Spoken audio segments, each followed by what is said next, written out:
Bien. Bueno, abrimos por favor nuestras Biblias una vez más al texto. Y hermanos, estamos en el capítulo 4 de Santiago. Y vamos a ver hasta dónde nos alcanza el tiempo. Y nada más quiero una vez más recordar que Santiago y hablaba, creo que, no sé si, no me acuerdo con quién hablaba, pensando de que él era entre los hermanos que no creían en Jesús. Y el pensar que el Señor toque la vida de alguien y indudablemente por la historia, el libro de los Hechos, por los escritos que estamos viendo, este hombre se entregó de lleno, por completo. Uno que no creía en Jesús, que en sí aún los milagros y los señales o lo que tú quieras, y era entre los que le decían que por qué no iba, entonces sí se exhibía, ¿verdad? Ya que para alcanzar popularidad o no sé qué, y bueno, y ahora pensando todo lo que hemos estado leyendo y estudiando, una vez más, la grandeza del poder de Dios. ¿De dónde vienen las guerras y los pleitos entre vosotros? ¿No es de vuestras pasiones las cuales combaten en vuestros miembros? Codiciáis y no tenéis, matáis y ardéis de envidia y no podéis alcanzar, combatís y lucháis, pero no tenéis lo que deseáis porque no pedís. Pedís y no recibís, porque pedís mal, para gastar en vuestros deleites. Señor, gracias por tu palabra que es rica, que habla a nuestra más íntima necesidad. Gracias que en tu palabra te conocemos, Señor, y tú nos llevas ante ese espejo donde llegamos a conocernos tal y como tú nos conoces. Bendice ahora este tiempo. Gracias por esta semana. Gracias por todo lo que has hecho. Y Señor, te pido que sigas obrando en esta tarde. En nombre de Jesús. Amén. Amén. Hermanos, primero una vez más quiero agradecerles mucho. Mañana, si Dios permite, salimos temprano a Bilbao para tomar nuestro vuelo de regreso a California. Vamos a estar conectando en Barcelona y de Barcelona a Nueva York y luego de Nueva York a la ciudad de la Reina de Los Ángeles. Y por favor, cuando se acuerden de nosotros, oren por nosotros. No hay nada que yo necesito más que oración, nada más. Y gracias, hermanos, gracias por todas las finas atenciones que se han tomado con nosotros, y les amamos, damos gracias a Dios por ustedes, y estamos muy emocionados de ver cómo Dios está obrando aquí con Ayerdi, con el equipo, ¿verdad? Encabezado por el pastor, hermano Álvarez, y los otros hermanos. Qué tremenda bendición. El comportamiento de la fe. ¿Cómo se comporta la fe? ¿En qué se muestra la fe? Venimos ahora a darnos cuenta y ver que opuesto a nuestra fe y lo que batalla en contra de nuestra fe es la mundanalidad. Dice la palabra de Dios, ¿de dónde vienen las guerras? En sí, Santiago está preguntando, ¿de dónde, cuál es la fuente de la polémica y de los pleitos? La palabra guerra, polemos, de donde agarramos la palabra polémica. ¿De dónde vienen las polémicas? ¿De dónde vienen los conflictos entre cristianos? Y mientras tú le preguntas pregúntale a una pareja, pregúntale a miembros de la iglesia, pregúntale a colegas que andan en conflicto, oye, ¿cuál es el asunto, verdad? Y siempre apuntamos y decimos que la culpa es algo o alguien, y nunca, ahora pensamos que ahora aquí Santiago, apuntando hacia nosotros, a nuestro interior. La posibilidad que nosotros somos la raíz del problema. No es de vuestras pasiones, las cuales combaten en vuestros miembros. Personas conflictivas, hermanos, reflejan un conflicto interior. Y bien, hay tantas y distintas formas que alguien que tiene conflictos interiores lo manifiesta. Esta es una de ellas. Y claramente comenzamos a ver el conflicto, la codicia, la envidia, la cual hace a esa persona necesariamente una persona conflictiva, que se encuentra en combate, luchando, y aún hasta usa la palabra aquí, codiciáis y no tenéis, matáis y ardéis de envidia y no podéis alcanzar, combatís y no lucháis, pero no tenéis lo que deseáis porque no pedís. Y bien, ahora hablando de la oración, les dice eso, y dijimos en la sección de los varones, ¿verdad? Que esa es igual una descripción de un cristiano que no ora. Pero entonces el versículo 3 dice, pedís y no recibís, porque pedís ¿qué? Mal. Y luego dice, ¿cuál es el mal?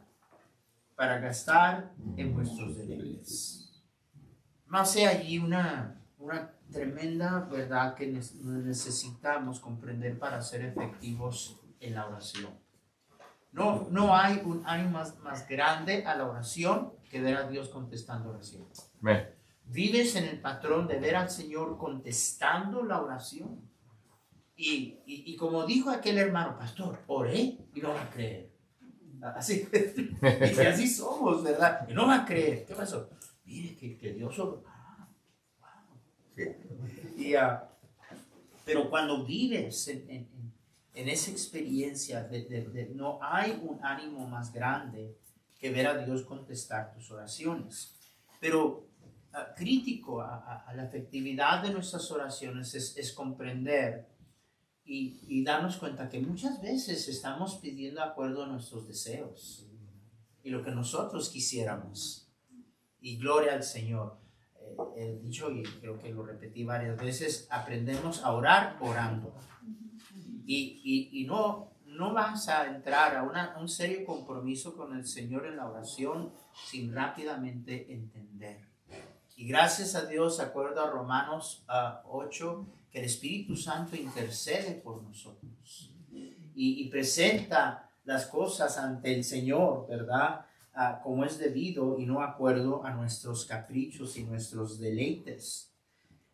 ¿Acaso el Señor en la oración modelo no nos enseñó? Y dice, Padre nuestro que estás en los cielos, hágase tu voluntad. Hágase tu voluntad. El deseo de Dios, el querer de Dios sobre todas las cosas. ¿Y cómo Dios no va a contestar algo que es su deseo? Y Juan nos habla un poquito de esto, dice, y sabemos, ¿verdad? Y una vez más, una tremenda seguridad, que si pedimos cualquier cosa acuerdo a su voluntad, nos oye. Y si nos oye, dice, ya, hecho, ya, tenemos lo que hemos pedido. ¿Por qué? Una vez más, pedimos mal cuando constantemente pedimos para nosotros, ¿verdad? Y es humano, somos humanos y todos pasamos por allí. Y bien, en ese conflicto, ¿verdad? Y debate de la teoría del kenosis, ¿verdad? ¿Cuánto Jesús fue Dios? ¿Cuánto fue hombre? Y oírlo en el jardín, ¿verdad? Padre, si esta copa, y luego dice que estando en agonía, oraba más intensamente. Pero no olvidemos que era hombre, y luego, pero sin embargo regresa a decir, pero no mi voluntad. Amén. Y entonces, después de eso, comienza a hablar más en detalle. Miren, hermanos, a fin de cuentas, hermanos míos, la mundanalidad, hermanos, es una enemiga de nuestra fe. La mundanalidad está opuesta a nuestra fe. Porque es obvio por la manera que esta persona es y los combates y la lucha interna que se expresa de la manera que se expresa, que hay, estamos describiendo una persona aquí que meramente piensa, actúa de acuerdo al sistema de valores del mundo. Y por eso entonces ahora el versículo 4 dice, oh almas adúlteras, ¿no sabéis que la amistad del mundo es enemistad contra Dios? Cualquiera pues que quiera ser amigo del mundo se constituye enemigo de Dios. Y hermanos, una vez más, ¿a quién está escribiendo Santiago? A cristianos. ¿Qué palabras? Pudiera haber dicho, nosotros no estás bien espiritualmente, ¿verdad? Una de sin número de maneras de haberlo dicho, pero oh almas adúlteras, ¿no sabéis que la amistad del mundo? Allí la palabra que se usa, pudiéramos decir, es como, ¿cómo les puedo decir? Es como cuando dos jóvenes, ¿verdad? Tú los ves con mucha frecuencia juntos, un joven y una señorita. Y tú los miras y tú ves que hay algo allí. Y como pastor, créanmelo, yo lo sé. Y los ve uno por allí ¿verdad? Y luego, oye, mija, ¿qué con este muchacho? Tú, mijo, ¿qué con este muchacho? Dicen, ay, nada más somos amigos. Y yo digo, yeah, right. Yeah. Sí, ahorita te lo creo. Y es interesante que usa esa palabra. Porque más ahora, hermanos, si esto aplicaba en el tiempo que fue escrito a los lectores, aplica más en este día. Pregúntale a las iglesias modernistas. Pregúntale a aquellas que más bien están afanadas con la aceptación del mundo, están afanadas de que este mundo no nos vea tan raros y mostrar, mira, somos casi igual que ustedes y bien, y tú les indagas y les preguntas, oye, ¿qué es la razón de la dirección que has tomado y que has guiado a la iglesia? No malentiendan, solo somos amigos del mundo, ¿verdad? Y es interesante para mí que usa esa palabra, pero aclara Santiago aquí y dice que quien quiera hacer amigo del mundo, vamos, leamos lo que el Señor claramente dijo en el Evangelio de San Juan. Este mundo, dijo el Señor, si este mundo te amara es porque eres del mundo, pero el mundo os odia porque no sois del mundo. Sabed que si este mundo me ha odiado a mí, y palabras, no es así como, el mundo es simple y sencillamente, quizás no les simpatizamos, no nos quieren, no nos ven bien, pero no, es las expresiones del Señor. Y no nos entra, y ahora de nuevo, hermanos, por favor, no es que como cristianos buscamos ser odiosos. Ese es el otro lado. Hay cristianos que de plano caen mal, ¿verdad? Son odiosos, andan, ¿verdad? Y saben, casi siempre ese es el asunto, una vez más relacionado con el religioso, ¿verdad? Son aquellos que entran a un restaurante y no nomás oran, ¿verdad? Se levantan y levantan la mano en el aire y quiero que todos sepan y dan una oración sota de este tamaño y, ¿verdad? Y la gente, qué fastidioso que es este gente, ¿verdad? Ahora, hay veces cosas que hacemos que pues invitan a que caigamos mal, pero no es que andamos buscando, hermano, solamente una persona desquiciada quisiera que no lo quieran. Y no es que buscamos eso. Pero si vamos a vivir para el Señor, si vamos a tener un verdadero compromiso con el Señor, este mundo nunca nos va a aceptar. Nunca. Y tenemos que entender eso.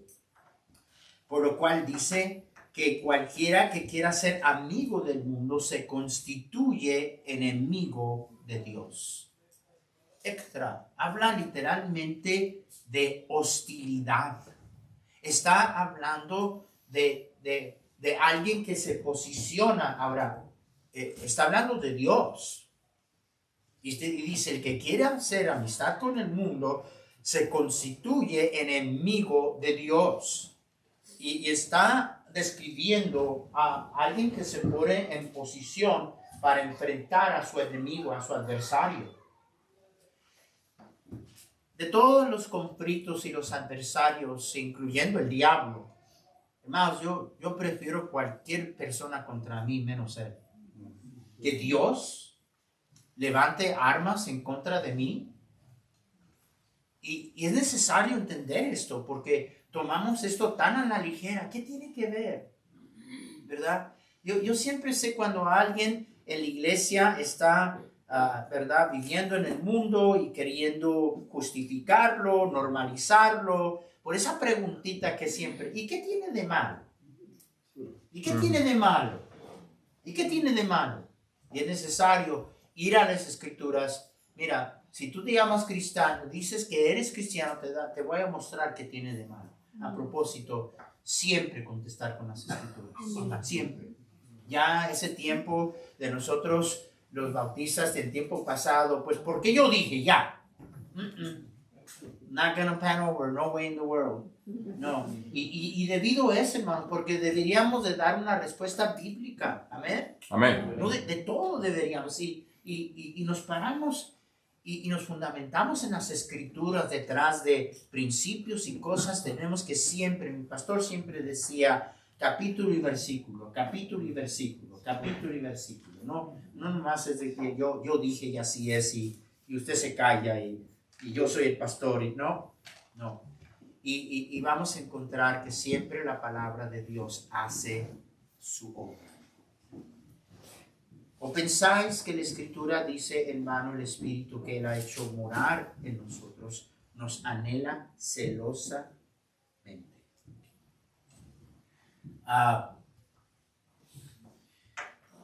Oprah Winfrey, que quizá ustedes hayan oído de ella, dijo de esto: yo no entiendo un Dios que me cela a mí. Vamos, mire, yo no soy mucho de las redes sociales, yo no sé lo que está pasando. Pastor, ¿supo? No supe que lo veía en Facebook. Y a propósito, no se dice Facebook, se dice Facebook. Bueno, y pues ¿qué anda siendo metido en Facebook, verdad? Pero yo oigo personas decir cosas y dicen, yo no entiendo, y yo dije, claramente no entiendes. Claramente no entiendes. Y bien que, si ustedes se dan cuenta aquí, que aquí la letra en espíritu es mayúscula. Ya está hablando del Espíritu de Dios. La imagen de Efesios, que el Espíritu de Dios son las aras. Alguien me escribió una vez, pastor, las aras en una boda se encuentran en la Biblia. Sí, se encuentran. Era un poco diferente a cómo la religión los maneja el día de hoy, pero son las aras. Y dice, ¿que no sabes? ¿Que no entiendes? En el ministerio, y dale gracias a Dios, a un pastor que fiel a la verdad, te enseña y te predica no lo que te gusta, sino lo que te va a hacer bien. Dale gracias a Dios por un pastor, y un pastor era así, y es así, no es peor ahora. Y que algunos considerarían duro, ¿verdad? Pero a mí me molesta todo aquel que le va a hacer daño a mi gente. Sabemos del daño que el pecado hace. y debemos de advertir, exhortar, corregir y reprender bajo esa luz. No porque estamos en el plan de poner a la gente en su lugar, sino porque sabemos el daño que el pecado hace. Y ese asunto del adulterio, hermanos, miren, la gente comete sus barbaridades y luego lo peor es que, pastor, le fallé a mi esposo y luego quieren que uno les diga, ¿verdad? Tú metiste, ¿verdad?, en este problema y ahora quieres que yo, ¿verdad? O mi esposo, hermanos, de más veces de las que quiero mencionar, qué espantoso, qué horrible el pensar que la persona en que tú depositaste todo tu corazón y te entregaste toda tu confianza estuvo en los brazos de alguien más. Qué dolor. Y tantos recuerdos que, ¿verdad?, de hermanos a veces golpeándose contra la pared y, ¿verdad?, al darse cuenta que su esposa andaba con alguien más o igual las hermanas destrozadas, ¿verdad? Póngase usted, ¿qué quiso el Señor decir cuando dijo almas adúlteras? Es como el Señor diciendo, y ustedes jóvenes escuchen bien, deja de estar jugando, iglesita, no seas un falso. Si eres cristiano, tú le perteneces al Señor. Y cada que cualquiera de nosotros, no nomás un joven, quiere hacer amistad con el mundo, es con el Señor. ¿Por qué? Eres mío. ¿Por qué andas abrazando a alguien más? Me perteneces a mí. Y bien que es dura esa expresión, pero a la vez regresa con una ternura como el decir, ¿cómo? ¿Cómo es posible que siendo tú mío, ¿verdad? Dice la palabra de Dios que nos anhela celosamente. Encontramos aquí, ¿verdad? Y más adelante cuando dice someteos pues a Dios, resistid al diablo y huirá de vosotros. Pero encontramos los enemigos, todos los tres enemigos más grandes del cristiano: la carne, el mundo y Satanás. Pero me encanta el versículo 6. Pero, me encantan los peros en la Biblia, pero Él da mayor gracia, abundante gracia, constante gracia.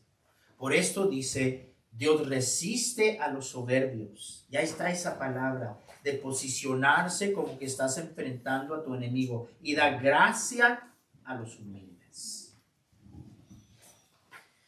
Vivimos en un día en que la doctrina de la gracia se ha distorsionado. Y bien que ese librito antes del libro Apocalipsis nos advierte, no debemos de ser contenciosos. El siervo del Señor no debe de ser contencioso, sino amable para con todos. Pero allí, de una manera muy agresiva, en cualquier capítulo que quieras de Judas, dice que debemos de contender por la fe, una vez para siempre dada a los santos, ¿verdad?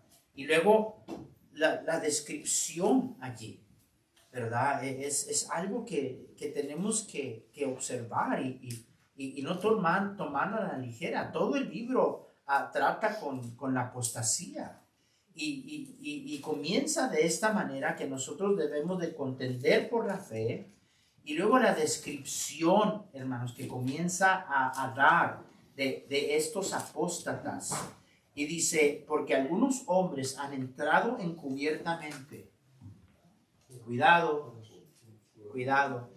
Vaya que parece ser el día de hoy que cualquiera que menciona nada más el nombre de Jesús, ya luego aceptamos y dice, mire, ha de ser hermano porque dijo Jesús. Ample dijo, ¿verdad? Y especialmente ahora que las celebridades y los artistas, ¿viste cómo dijo Jesús? No, ha de ser creyente.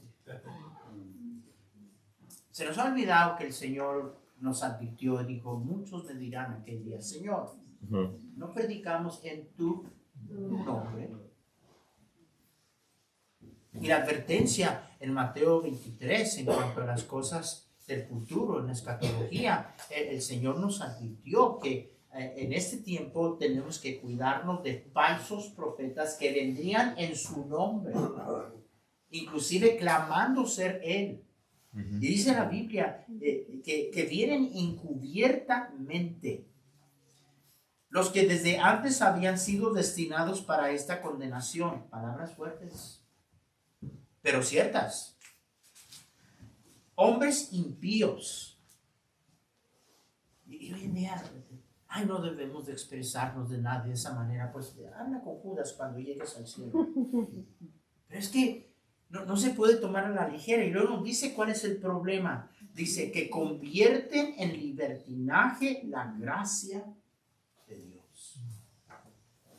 Yo he recibido respuestas alguien me dijo, I'm not drinking the Kool-Aid anymore. Ya no estoy tomando el Kool-Aid. Y yo le dije, no, sí, lo que pasa es que ahora estás tomando uno de distintos sabores, eso es todo. Y la verdad es que en el nombre de la gracia, no me diga de verdad que debo de servir a Dios. Estoy bajo gracia.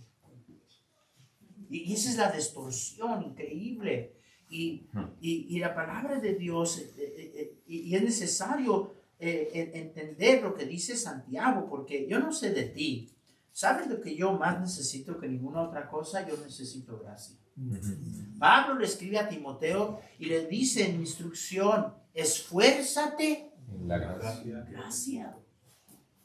Pero hay un problema. Que contrario a esta arrogancia que se atreve a convertir, ¿verdad?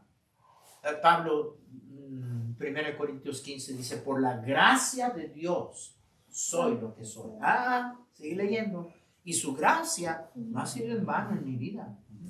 Dice, más he trabajado, gracia que trabaja. Porque hoy en día no le digas a los cristianos que trabajen porque en la obra del Señor, porque están bajo gracia. Es una distorsión increíble de la gracia. Y tengan cuidado. Muchos jóvenes están siendo arrastrados y los escuchas. No, es que yo ya no voy a vivir así. Y que no, bola de legalistas y ni siquiera saben lo que la palabra verdaderamente quiere decir. Pero hermanos, es importante tomar nota que donde cuenta y la necesidad en enfrentando los enemigos en la vida cristiana, la única manera, y por eso es que dice, pero, Él da mayor gracia. Pero se la da únicamente ¿a quién? Humildes. ¿A quién? A los humildes. Los humildes. Nadie es humilde por naturaleza. Voy a repetir eso. Nadie. A ver si me entienden. Nadie es humilde por naturaleza. Vaya la razón posible de por qué Pedro lo expresa de esta manera y dice revestidos de humildad. Así como que es una decisión, póntela. Y no es una decisión, pero no es algo que nos viene por naturaleza. Una cosa sí es segura. Cuando Pablo dice, por la gracia de Dios soy lo que soy. ¿Será cierto o no es que los cambios más drásticos en tu vida y la mía ocurrieron los primeros días de nuestra fe? Dime que no. Y pasa el tiempo y ¿qué sucede?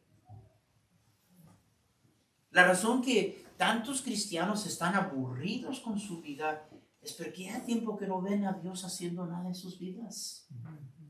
Hermanos, Dios está obrando y obra en cada uno de nosotros. Entonces, Pablo está diciendo, lo que yo era, yo ya no soy. Lo que soy ahora, soy ¿cómo? ¿Cómo? Por la gracia de Dios. Entonces podemos concluir que si no estamos viendo al Señor obrando esos cambios que fueron tan drásticos y tan palpables en los primeros días de nuestra fe, o será que ya llegamos? Hermano, si Pablo dice, no pretendo haberlo ya alcanzado, ¿dónde quedamos tú y yo? Y eso no es cierto. Lo que pasa es que, y yo nomás pregunto, ¿qué cambios tú y yo hemos visto recién o últimamente obrando Dios en nuestras vidas? Es la gracia de Dios. Pudiéramos llegar a la conclusión que si no vemos esos cambios, no vemos la victoria en contra del mundo, en contra de nuestra carne, en contra de las acechanzas de Satanás, ¿será que estamos faltos de gracia? Y estamos faltos de gracia por nuestro orgullo. Dios da gracia ¿a quién? Los humildes. Pero ¿saben cómo está conectado con lo que comienza Santiago a decir en el primer capítulo? ¿Se acuerdan que hablamos de las pruebas? Hermanos, van a ver muchas veces, Dios tiene tantos propósitos, pero yo sí sé que en mi vida, y hemos hablado, hermana Miriam y yo, de esas cosas. Hay tantas cosas dolorosas que hemos enfrentado, pero le agradezco al Señor porque lo que Él estaba haciendo es humillándome. Y no nos gusta ser humillados. A Pablo no le gustó. 3 veces le pidió al Señor que se lo quitara. Y cuando Dios comience a tratar con tu vanidad y tu orgullo, no nos va a gustar. Hermanos, da gracia a los humildes. Y nuestro buen Padre que nos ama, hermanos, de nuevo recuerden, el fuego no le hace daño más que a lo impuro en tu vida y en la mía. Y nunca se pasa. Él sabe hasta dónde poner la temperatura. Amén. Pero no sé cuántas veces y últimamente con lágrimas, orando, Señor, perdóname, ¿cómo es posible? Todavía no soy un predicador, ¿verdad? De 25 años, tengo años y todavía ando yo con esto. ¿Qué es esto, mi Dios? Perdona mi vanidad, mi orgullo, y gracias por humillarme. Gracias por las tantas veces que me pones en mi lugar. ¿Y acaso no fue la contestación del Señor? Bástate, ¿qué? Mi gracia. Gracia. Él da mayor gracia. Por esto dice, Dios resiste a los soberbios y da gracia a los humildes. Someteos pues a Dios, resistid al diablo y huirá de vosotros. Y ahí está el problema. La falta de una persona llena de orgullo y soberbia va a resistir estar bajo la autoridad y sumisión a Dios. Y por eso que dice, aquí está el problema, someteos a Dios. Es un poco ridículo cristianos que pretenden resistir al diablo sin someterse a Dios. Hermanos, déjeme, ¿quién aquí puede resistir al diablo? Nadie. Si el arcángel Miguel no se atrevió, hermanos, miren, él no. Hermanos, tú y yo no podemos enfrentar a Satanás. Pero es que no es así. Hermanos, si Dios está conmigo, ¿verdad? Hermanos, yo no tengo que preocuparme a Satanás. El león ruge, el león amenaza, pero no sé cómo se dice aquí. En México decimos, ¿cómo se dice una persona que no tiene dientes? ¿Chimuelo? ¿No? Un mexicano habló. O Guatemala. Ok, muy bien. Yo no sabía que había un chapín entre nosotros. Qué bien. ¿Cómo se dice aquí? Alguien que no tiene dientes. ¿Cómo? Desdentado. ¿Verdad? Entonces el león ruge y amenaza, pero si Dios está con nosotros, está desdentado. No me puede hacer nada. Yo no tengo que preocuparme de Satanás, hermanos. Yo nomás tengo que someterme a Dios. Amén. ¿Me están entendiendo? Así es, hermano. Él se encarga de él. Y así de sencillo es en el contexto de la gracia de Dios. Y ahora, de una manera muy directa, y nos invita a quienes les escribe y y no, Santiago no nomás, ok, ¿qué temas puedo sacar aquí que sería bueno que supiera? No, hermanos, es muy claro para mí que estaba dirigiéndose directamente a cosas que estaban ocurriendo en la vida de estos cristianos. Y ahora, de una manera tan personal en que se dirige, y ahora les dice, ustedes están lejos de Dios y los invito a acercaos a Dios y Él se acercará a vosotros. Hermanos, estamos tan cerca del Señor como queremos estar. Punto. No hay nadie aquí tiene monopolio con Dios, nadie aquí, pues sí, es que pues el pastor, ¿verdad? Claro que el Señor está con el hermano Samuel y con el hermano Andy, los líderes, y Alfredo, y el hermano Juan, y Alfonso, y todos los demás aquí, y todos estamos aquí tan cerca del Señor como quieramos estar. Una pregunta. Ya aprendí esto y no me voy a escapar, Andy. Ya influenciaste mi vida, ¿verdad? Una pregunta para hacernos pensar. Hermanos, dice la Biblia que Juan dijo, no aquel Juan, el Juan de la Biblia, ¿verdad? Dijo que se refirió, y hablando de sí mismo, pero como que, ¿verdad? En la tercera persona, que era el discípulo a quien amaba Jesús. En verdad, el Señor amaba más a Juan que a todos los demás. Dios nos ha, todo el capítulo 2 vimos el pecado de ser parciales. Dios es parcial a algunas personas.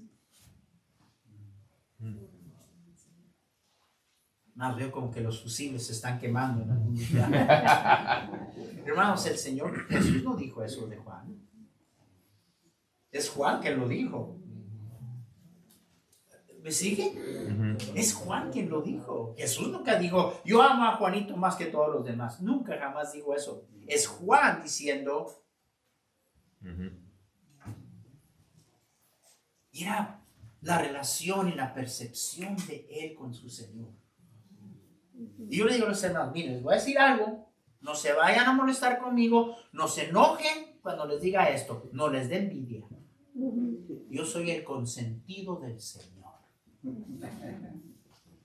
Todos deberíamos de sentirnos así. Si lo conocemos la manera que debemos, y de nuevo, tú estás tan cerca del Señor como tú quieras estar, pero aquí comienza a decirnos qué es lo que es necesario. Y dice, pecadores, limpiad las manos. ¿Verdad? No hay manera, no podemos nosotros decir, estoy cerca del Señor y todavía entreteniendo el pecado en nuestra vida, no. Y vosotros los de doble ánimo, purificad vuestros corazones. La razón que dijimos que en el capítulo el hombre de doble ánimo, simple y sencillamente es alguien que no ha decidido todavía. No ha decidido en cuanto a Dios en su vida. Y luego, afligíos y lamentad y llorad. Vuestra risa se convierta en lloro y vuestro gozo en tristeza. Y vaya, acabándonos de decir que debemos de no hacer amistad con el mundo, estas señas ¿saben lo que veo yo? Veo cristianos, hermanos, apartados de la voluntad de Dios, tratando de ahogar, ¿verdad? La voz de Dios en sus vidas, igual que el mundo. Igual que el mundo. Y por eso es que dice aquí, ¿verdad? Oye, todo lo que tú hagas, ve a todos, ¿verdad? Los lugares de entretenimiento y ríe, gózate falsamente, pero tienes que parar con eso, tienes que dejar de esconderte de todo lo que este mundo ofrece para hacerte reír y tener, ¿verdad?, una medida de supuestamente alegría, cuando deberías estar afligido y lamentar y llorar por tu estado, por tu condición. Vuestro gozo se convierte en tristeza. Y una vez más dice, humillaos delante del Señor y Él, ¿qué? Os exaltará. Estoy leyendo la Biblia. esa expresión la hemos visto en varias ocasiones, ¿verdad? El Señor dijo, el que se humillare, será exaltado. Pregunta. Aquí estoy, siendo Andrés otra vez. Pregunta. ¿Dios tiene interés en exaltar a un ser humano? ¿Qué quiere decir? El que se humillare será exaltado. Dios no comparte su gloria con nadie. Déjame decirte lo que eso quiere decir. Que si Dios puede, recuerden, alguien anímeme que estaban poniendo atención.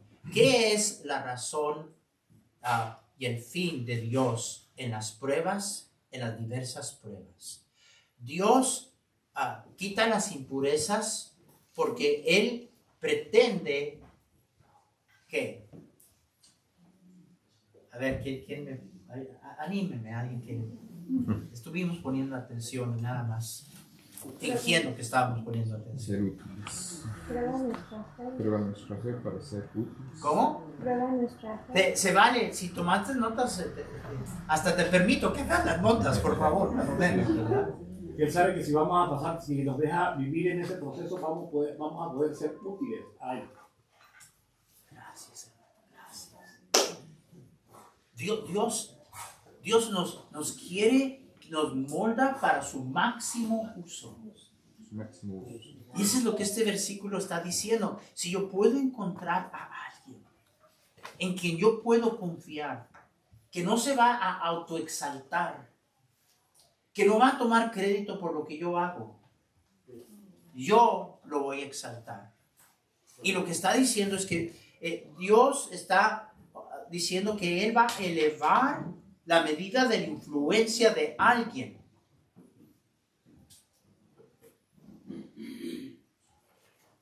En quien no puede confiar, que le va a dar toda la honra y gloria a Dios y apuntar siempre a Él.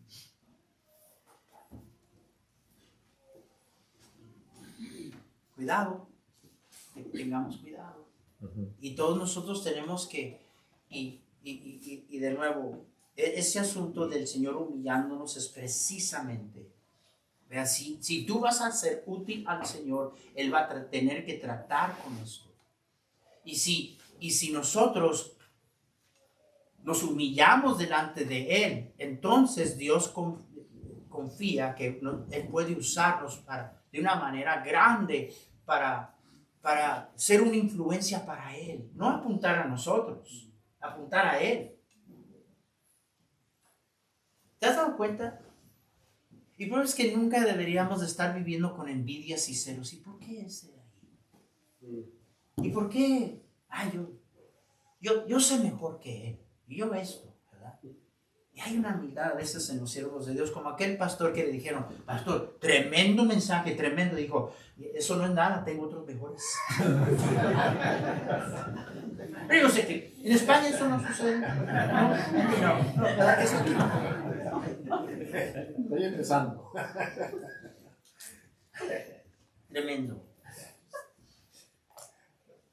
Hermanos, no murmuréis los unos de los otros. El que murmura del hermano y juzga a su hermano, murmura de la ley y juzga la ley. Pero si tú juzgas a la ley y no eres hacedor, aquí está otra vez, el hacedor contrario al oidor, y no hacedor de la ley, sino juez. Hay un solo juez, hermanos. Y una cosa que es típica de una persona que está alejada de Dios es que es un juzgón. Y somos buenos jueces de otros. Cuando el Señor dice, ¿por qué miras, verdad, en la paja, en el ojo de tu hermano, y tienes un poste de teléfono en tu propio ojo? Y dice la Biblia que si lo quitas, vas a ver bien. Eso quiere decir que la persona juzgona no está viendo ni juzgando bien. ¿Bien? ¿Y saben por qué el Señor quiere que deje? Para que podamos ayudar a nuestros hermanos. Así Dice, es, si hermano. te quitas eso, entonces vas a Verás poder bien. ayudar a tu hermano. Amén. Qué tremenda bendición. Pero ¿saben que esa palabra allí, hermanos, está hablando de una basurita? ¿Cómo te llamas, mijo? ¿Ah? Ven aquí. Ven. Bien. Ahora, si estamos aquí a esta distancia, si este joven tiene una basura en el ojo, ¿verdad? La descripción de esa palabra es una cosa que yo aquí a esta distancia no la pudiera ver. Si me acerco más, todavía no la puedo ver. Para verla, yo tengo que hacer esto. Ya la vi, ya la encontré. Y hay gente así, gente juzgona. Yo sé que hay algo y lo voy a encontrar. Gracias. ¿Estás bien? Sí, sí, sí. Bueno. Wow, hermanos, qué advertencia. Pero te das una cuenta de una cosa. Cuando yo me vuelvo juez de la ley, sin darme cuenta yo mismo no estoy obedeciendo. Dice, te haces juez de la ley, entonces te has convertido en juez de la ley, pero no eres hacedor de la ley. Tú que te pones como juez, ¿verdad? Y de nuevo, la falta del enfoque en uno mismo. Siempre el cristiano que anda mal, la culpa la tiene algo o alguien. Bueno, hermanos, el capítulo 5, el capítulo 4 termina hablando de la voluntad de Dios y cómo nuestra fe debería de llevarnos siempre a asegurar que es el Señor que nos está guiando. No hay nada más importante que la voluntad de Dios. Jóvenes, lo más importante en encontrar la persona correcta en tu vida no es el amor, no son sentimientos ni emociones, es la voluntad de Dios. Eso es lo más importante. ¿Puedes enamorarte de la persona equivocada? Yes, puedes. Les voy a decir algo que no van a creer. Ya soy la hora, pero como ya me voy. Van a creer. Ahora no sé si decirlo porque yo creo que algunos de ustedes van a entrar hasta en shock. Van a creer que la hermana Miriam no me quería. Exactamente. ¿Verdad? Ya, shock. ¿Cómo es posible eso? ¿Y saben qué? Que ella no me simpatizaba mucho tampoco a mí. Hoy en día, pregúntale a los muchachos, ¿verdad? Mija, ¿y qué te atrae de este muchacho? ¿Por qué te gusta? Ay, es que me hace reír. Me hace reír. Te estés muriendo de hambre, que te cuente un chiste. Dios mío, ¿qué es eso? Los jóvenes de hoy tienen gelatina en el cerebro. Me hace reír. What the world? Pero, hermanos, y entonces alguien pregunta, bueno, ¿y cómo terminaron ustedes? Porque tanto ella como yo, lo que queríamos sobre todas las cosas, miren, ¿saben lo que ella oraba? Decía, Señor, dame a alguien como Ezequiel, pero él no. Bueno, ya me estoy enojando. Tengo que mantenerme en el espíritu. El Señor volteó nuestro corazón porque lo que los dos queríamos sobre todas las cosas era la voluntad de Dios. Bueno, le digo el capítulo 5 a los eruditos aquí presentes y de seguro que, ¿verdad? Pero gracias, hermanos, por su atención, por su paciencia conmigo. ¿Y qué es la definición de un milagro? Llegamos al capítulo 4, hermanos. Créanme, para mí ese es un milagro. Gracias, hermanos. Y, el Señor es bueno y sobre todo no podemos dejar de todo lo que hemos visto de este libro sin tener que decir todos nosotros, Señor, no permitas que yo sea un oidor. Amén. No permitas y lo decimos a veces, ¿verdad? A veces en cultos y hasta oramos, Señor, que no seamos oidores, que seamos, pero nada más lo decimos. Que Dios nos conceda. Porque la bendición de la vida cristiana está en vivir nuestra fe, hermanos. Vivirla. Y allí viene la bendición del Señor. Voy a dejar este tiempo al pastor y muchas gracias. Amén. Gracias.